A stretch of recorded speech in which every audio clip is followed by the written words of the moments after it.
So let's go over to net neutrality. Senate Democrats have a plan to save net neutrality. All right.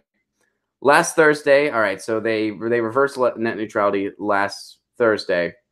Not all is lost. Whenever an agency publishes a new rule, it sets in motion a countdown clock of 60 legislative days. So that means the movement is now to save the internet. Senate Democrats are proposing to undo the FCC's wrong-headed rule through a process set up by the Congressional Review Act. It requires 60 votes in order to move forward. A CRA can be passed with the support of just 51 senators, and any group of 30 of them can force the Senate to consider it. CRA resolutions allow Congress to overturn the FCC's ruling. All 49 senators in the Democratic caucus are united in support of it. So they just need one more vote, and that one vote must come from the ranks of Republicans. So that's why one more vote is trending on Twitter now. So one more vote is trending on Twitter because of what the FCC, net neutrality was repealed. We're not going to see any effects of it until April 23rd. In the meantime, there's 60 days for the CRA to go through. Now, that, of course, is not going to be the easiest task in the world. Donald Trump's got to sign off on it. However, what other ways are we fighting to restore net neutrality? State laws. We got some state laws here in California. Other states are doing similar things. Montana passed theirs. New York's got something. Vermont. So state laws can protect state net neutrality on the state level. Now, the other permanent fix for all this, which is something I'm fighting for here in my community in Pasadena, is municipal broadband internet. Have the internet become a public utility that's kind of just issued out the same way you get water, the same way you get power, the same way you get gas. Have internet be another utility for the people. Chattanooga did this years ago. They enjoy the fastest internet in the country at a reasonable price. Same with Sandy, Oregon. Places Longmont, Colorado just got it. Fort Collins, Colorado is working on it. And some of these communities had to get through some corporate red tape to get there, but they got there. Pushing for it in Pasadena. Some of you guys know I showed up at City Hall. Some of you guys have emailed me asking for the transcript that I said at my City Hall, which I've been providing. If you email me, I will get that to you. If you want to go to your town hall and you want to plead for municipal broadband in your community, and you want my transcript to help out, you don't need it. You can totally write your own. Like, I don't have some like golden ticket as far as writing a 3-minute statement, but you can, I will send you mine. No problem. Thanks, man. I got some coffee and my coffee mug says Cat Dad on it. So,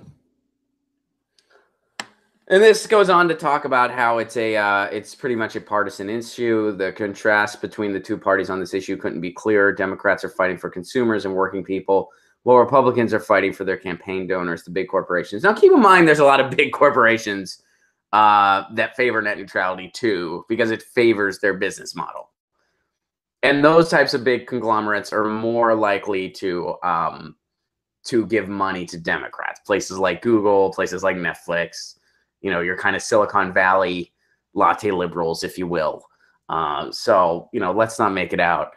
It's good that on this, Chuck Schumer, this is a fun fact here. Chuck Schumer recently retweeted a Jimmy Dore Show video that we did on net neutrality.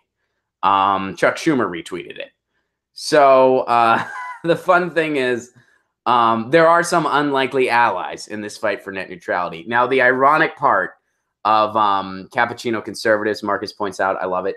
The ironic part, in the video that Chuck Schumer retweeted out, and you can check this out on Twitter, if you haven't watched the Jimmy Dore Show video, it's our latest one on net neutrality. In the video, I actually say, guys, I know we have some unlikely allies in this fight for net neutrality.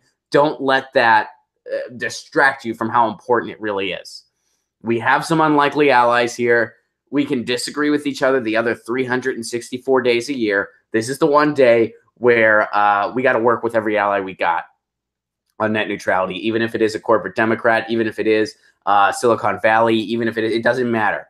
And yes, they don't want net neutrality because because it helps consumers, because it helps media democracy. They want net neutrality because it helps their bottom line and their business plan. That's all. Yes, we know that. But that doesn't mean that net neutrality isn't super important. It is. So anyway, yeah, it's ironic that I was saying all that in this video that an unlikely ally in this fight, i.e. Chuck Schumer, retweeted. Kate asks, regarding Pasadena, what happens next? They are supposed to get it on a municipal agenda at the end of March or early April. I've been in touch with a couple city council people who, you know, I'm not trying to get overly optimistic, but they have been responsive to me. They've responded to my emails. They seem kind of responsive. If you consider Schumer an ally, you are delusional. He is simply pandering to popular sentiment. Yes, he is. Again, I said unlikely ally in the fight for net neutrality, i.e. one issue and one fight. Sorry, I did like one. So when it comes to net neutrality, yes, he is an unlikely ally. Does that mean he's an ally of the progressive movement? Absolutely not. He is a roadblock to it. I know that. So, you know, why don't you quote me accurately if you're going to disagree with me? But thank you for your thoughts, Garden Gnome. I appreciate it. Jimmy Ron 2020. I appreciate that sentiment, but I am not qualified. And unlike most of the people that run, I realize I'm not qualified. Don't put words in Ron's mouth. It's okay. I'm just, you know, actually, truth be told, because Chuck Schumer retweeted a video I was in, all is forgiven. I'm kidding. I did say that, though, as a joke. Also, Jesse points out you can't run at 27. And for anyone that doesn't know, I have been the age of 27 since 1933. Consumer Reports emailed telling people to contact their senators.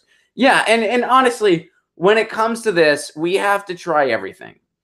And yes, that does mean appreciating your unlikely allies in this fight. Underline the in this fight part. So we got to try the CRA. We got to try state laws. We got to try suing the FCC. Go to freepress.net to learn more about those efforts. And, of course, the big permanent fix, municipal broadband all across the freaking country. We got to try all of them. Why? Because the free and open internet is that freaking important. Guess what? None of us would be doing this right now if we didn't have a free and open internet. And, yeah, you don't think they're going to go like they're going to go after. They're already going after independent content providers. Every other day, it's a different story for me as to what's going on with the monetization on my channel. And I just roll with it at this point. I'm just rolling with it. And the thing that sucks about it is that the people that help me out are grossly underpaid because I just share what I can with them. They're basically volunteers that I refuse to not give something to. So, you know, when things change, you know, what little help I'm able to give to them kind of becomes null and moot, which really sucks. Hey guys, thanks for watching. That was a clip from Get Your News On with Ron, the world's first viewer-curated streaming news show.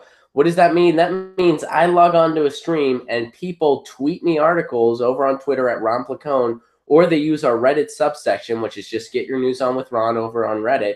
And that's how we build the show. I'm seeing all these articles for the first time. We are literally getting our news on together. Follow me on Twitter at Ron Placone so you can participate.